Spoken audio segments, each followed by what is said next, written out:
이곳은 미국 네바다주입니다. 미국 서부 쪽에 위치하여 약 28만 6천 제곱킬로미터의 내륙 땅에 326만 명 정도의 사람들이 살고 있는 네바다는 서쪽으론 캘리포니아, 북쪽은 오리곤과 아이다호, 동쪽으론 유타, 애리조나와 접하고 있죠. 그런데 이 네바다엔 상당히 독특한 점이 있는데요. 주 소유의 땅이 미국 내 전체 주들 중 가장 적다는 점입니다. 이 말을 반대로 말하면 미국 내 주들 중 미국 연방정부 소유 땅의 비율이 가장 높다는 것인데요. 그 비율은 무려 80%가 넘죠. 다른 주와 비교하여 말씀드리면 동부 쪽의 뉴욕주, 중부의 아이오와주의 연방정부 토지 비율은 고작 0.34%입니다. 뿐만 아니라 미국 51개 주 중 거의 절반인 25개 주는 연방정부 토지 비율이 5%도 되지 않는데요. 미국의 각 주들은 개별적인 국가와 같이 상당히 독립적인 것으로도 잘 알려져 있는데 대체 왜 네바다주는 전체 영토의 80% 이상이 연방정부의 소유가 되었을까요? 이에 더해 왜 네바다주 사막 한가운데 도박과 유흥 등으로 세계에서 가장 유명한 도시 라스베가스가 생기게 되었는지,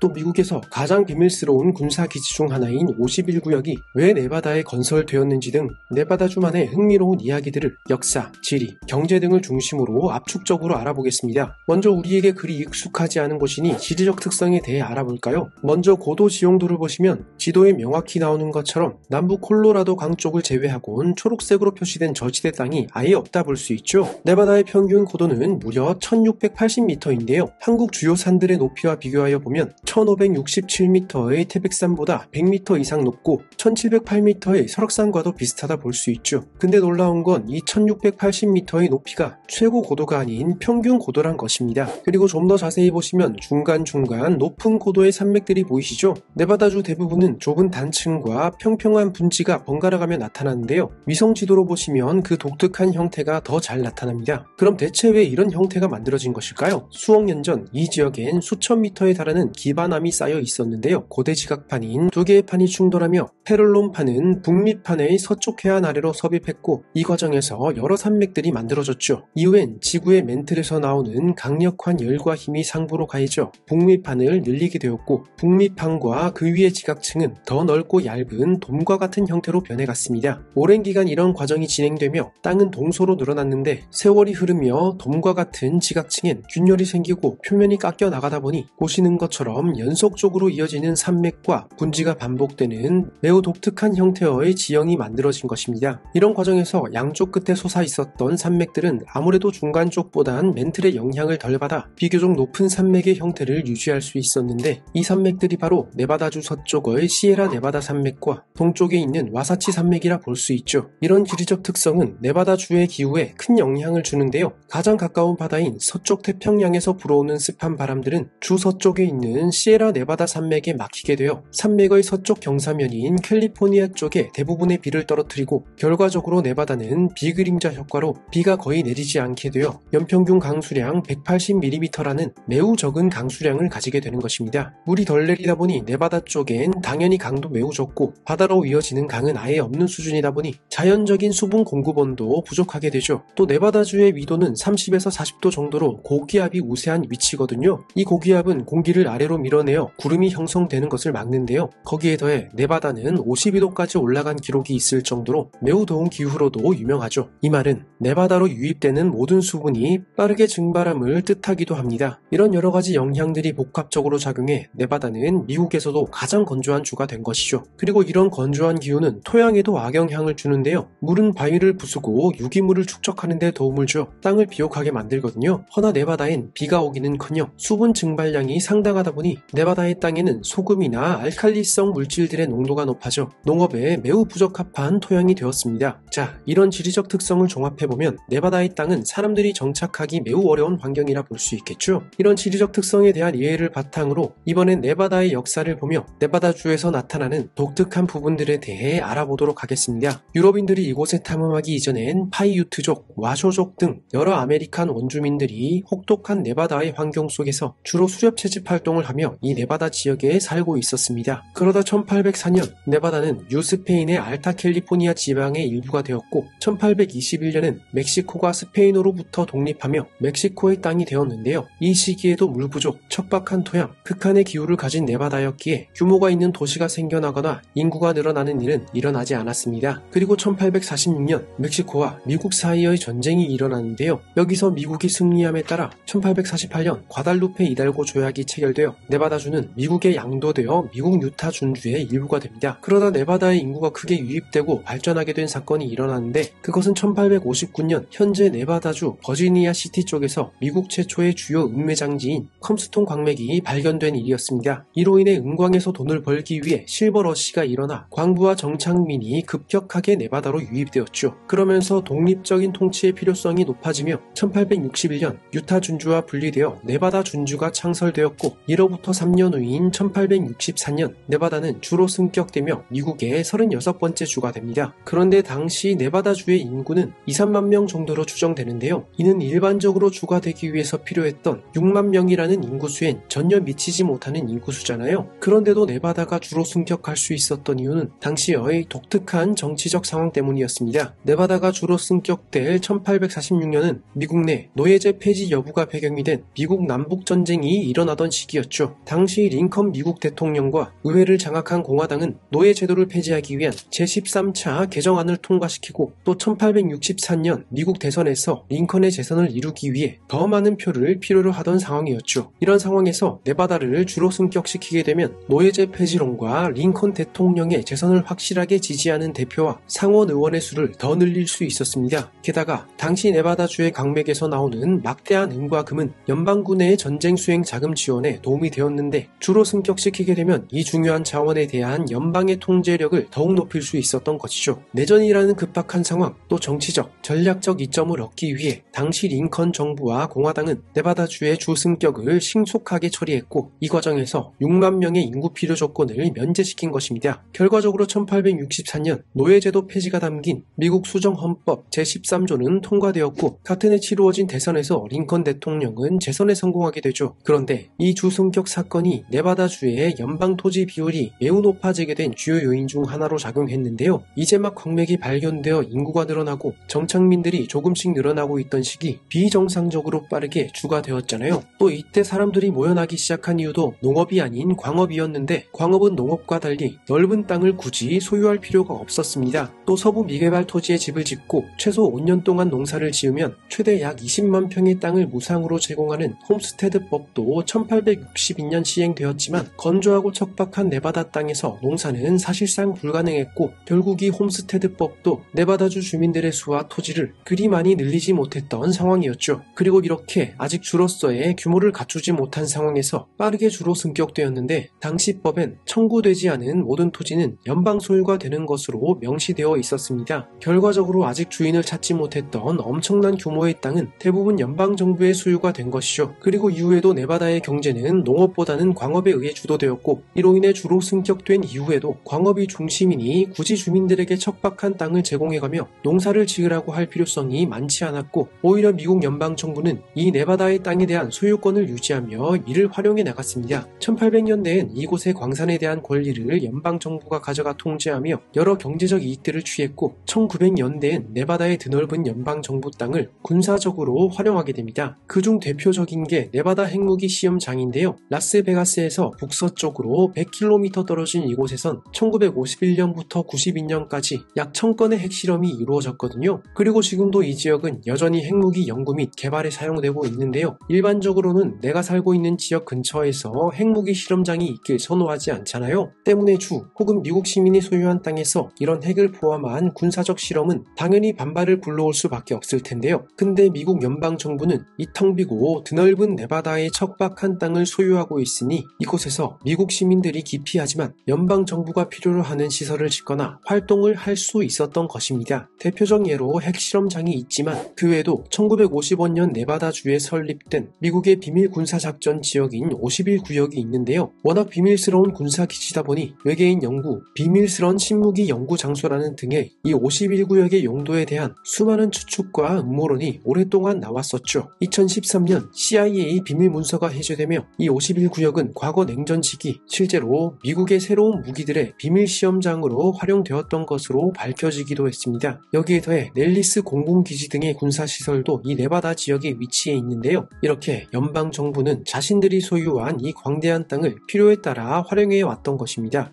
기본적으로 워낙 건조하고 척박한 땅이기에 연방정부 소유하에 필요한 부분으로 활용하는 게 오히려 효율적인 방안일 수도 수도 있겠죠. 현재 네바다주의 연방정부 소유 영토를 어디서 사용하고 있는지를 보시면 우선 미국 국토관리국이 가장 많은 땅을 관리하고 있고 산림청, 국방부, 국립공원관리청, 내무부, 에너지부, 어류 및 야생동물관리국 등의 연방정부 기관들도 사용하고 있습니다. 이런 부처들을 중심으로 레크레이션, 광업, 에너지, 임업, 군사 등 필요한 형태에 따라 네바다주 80% 이상의 땅이 사용되고 있는 것이죠. 이번엔 이 네바다주 사막 한가운데 수많은 호텔, 카지노, 쇼핑, 화려한 쇼와 공연 등으로 세계에서 가장 유명한 엔터테인먼트의 중심지인 라스베가스가 위치하고 있는지 살펴볼까요? 유럽인들이 이곳에 도착하기 전부터 이 라스베가스 지역엔 주변 사막 대부분의 지역들과는 달리 1년 내내 식수를 공급하는 천년 자연샘들이 있었는데요. 때문에 원주민, 유럽 탐험가, 개척자, 상인, 여행자들의 쉼터이자 보급소로 활용되어 왔고 몰몬교인들과 같은 정착민들도 이 자연샘이 있는 라스베가스 쪽을 중심으로 물과 관계시설을 만들고 물을 활용해 농업을 하며 지역을 개발해갔죠. 그러다 1905년 캘리포니아의 로스앤젤레스와 유타의 솔트레이크를 잇는 철도가 완공되었는데 라스베가스는 이 건조한 네바다 지역에서 증기기관차에 안정적으로 물을 공급할 수 있는 몇 안 되는 지역이었기에 이 철도의 중요한 중간 기착지가 되었습니다. 이로 인해 라스베가스는 중요한 교통허브로 어느 정도 발달해 갔는데요. 여기서 라스베가스가 한 번 더 크게 발전하게 된 계기는 바로 대공황이었습니다. 1920년대 말 대공황으로 미국 경제가 어려워지자 미국은 정부가 직접 개입하여 일자리를 만드는 뉴딜 정책을 시행하였고 이에 여러 공공인프라를 건설하게 되었는데 그중 하나가 이 척박하고 건조한 땅에 필요한 수자원과 에너지를 공급할 댐을 건설하는 것이었죠. 그리고 1931년 네바다주 남쪽 경계에 있는 콜로라도 강에 당시 세계 최대 규모의 댐이었던 후버댐 건설을 시작했죠. 이에 수많은 노동자들이 후버댐 건설을 위해 몰려들었는데 이 노동자들이 여가 시간을 보낼 수 있게 함과 동시에 주 경제의 활성화를 위해 네바다주는 도박을 합법화하게 됩니다. 이로 인해 수많은 노동자들은 라스베가스에서 여가를 보냈고 술집, 도박, 유흥산업이 발전해갔죠. 1935년 후버댐이 지어지고 이후 발전소까지 돌아가자 라스베가스는 안정적으로 물과 전력을 얻을 수 있게 되었고 전력이 생기니 네온 사인과 밝은 조명이 등장해가며 오늘날 우리가 떠올리는 라스베가스의 화려한 모습이 되어간 것이죠. 또 아까 말씀드린 넬리스 공군기지는 2차 세계대전 중 라스베가스 근처에 만들어졌거든요. 이에 당연하게 수많은 군인들이 라스베가스를 이용했고 도시는 더 커져갔습니다. 또 네바다 핵실험장은 라스베가스에서 불과 100km 정도 떨어진 곳에 위치한다 말씀드렸잖아요.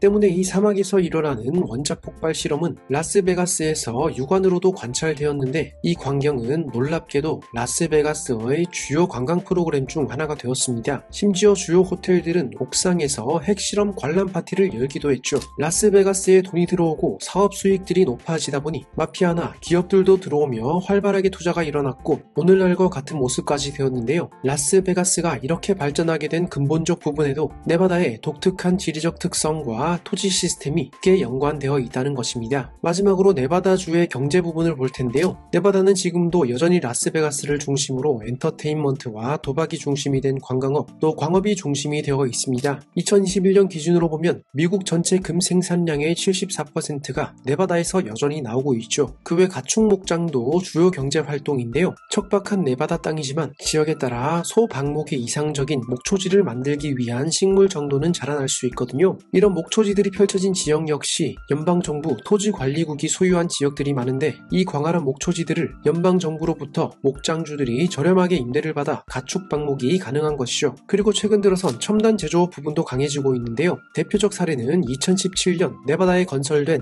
테슬라의 배터리 제조 공장이 있습니다. 주 자체적으로도 기업 유치를 위해 인센티브를 적극적으로 주고 있고 이런 부분들이 작용해 텍스 파운데이션에서 발표한 미국 주별 사업 환경 랭킹에서 전체 7위를 차지하기도 했죠. 여러 주요 산업 단지를 건설하고 발전시켜 나가고 있는데 여기서 극복해야 할 부분은 늘어나는 수요 대비 수자원이 부족하다는 것이고 또 다른 하나는 대부분의 토지가 미국 토지관리국의 소유이기에 기업들이 산업 및 제조시설을 개발할 수 있는 사유지가 여전히 부족하다는 것이죠. 아무튼 네바다는 전통적으로 관광과 오락, 광업에 의존했던 경제를 첨단 제조, 또 태양열과 같은 재생에너지 산업 등 산업을 다각화하기 위해 애쓰고 있는 상황입니다. 현재 네바다주의 1인당 GDP는 8만 달러 수준으로 미국 평균보단 약간 낮은 수치이긴 하나 미국 51개 주 중에선 21위에 해당하는 위치이기도 하죠. 이렇게 네바다주에 대해 알아보았는데요. 영상이 세상을 이해하는 데 도움 되셨 되셨길 바라겠고 또 다른 영상에서 다시 만나 뵙길 기대하겠습니다. 시청 고맙습니다.